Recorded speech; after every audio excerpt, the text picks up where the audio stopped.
Discovery channel पर एक documentary film release हुई है। नाम है सीक्रेट्स ऑफ सिनौली।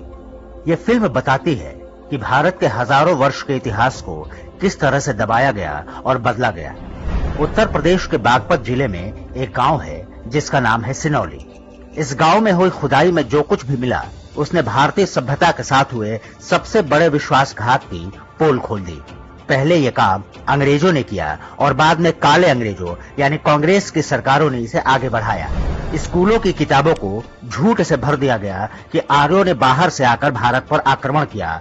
वो अपने साथ रथ और घोड़े लेकर आए और आर्यों ने भारत के मूल निवासियों को गुलाम बना लिया। सिनौली में 2 वर्ष पूर्व हुए उत्खनन में घोड़े से चलने वाले रथ, तलवारें और कई हथियार मिले। कार्बन डेटिंग से पता चला कि ये सब कम से कम 3800 वर्ष पहले का है, यानी आर्यों के कथित अतिक्रमण से लगभग 800 वर्ष पहले। ये सारी चीजें साबित कर रही थी कि तब इस क्षेत्र में एक विकसित मानव सभ्यता रहा करती थी। उनके पास आज की तरह के आधुनिक अस्त्र शस्त्र और औजार हुआ करते थे जिन्हें जंग से बचाने के लिए उन पर तांबे और कांसे की प्लेटिंग की जाती थी। ये एक वैदिक सभ्यता थी। वास्तव में जिन्हें आर्य कहा गया वो यहीं के थे और कहीं बाहर से नहीं आए। खुदाई में ये भी पता चला कि यहाँ पर महिलाएं भी युद्ध में भाग लेती थी।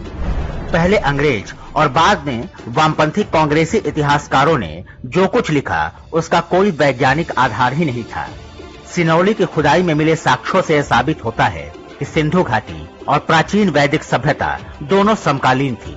ये उस प्राचीन भारत के इतिहास का एक अंश है जिसे आज भी हम महाभारत और रामायण जैसे ग्रंथों के माध्यम से पढ़ते हैं। अंग्रेजों और कांग्रेसियों ने भारत को बांटने के लिए आर्य मूल निवासी, उत्तर दक्षिण और अगड़े पिछड़े जैसे कई झूठ गढ़े, लेकिन सनातन भारतीय सभ्यता का सच धरती का सीना चीरकर सामने आ ही गया।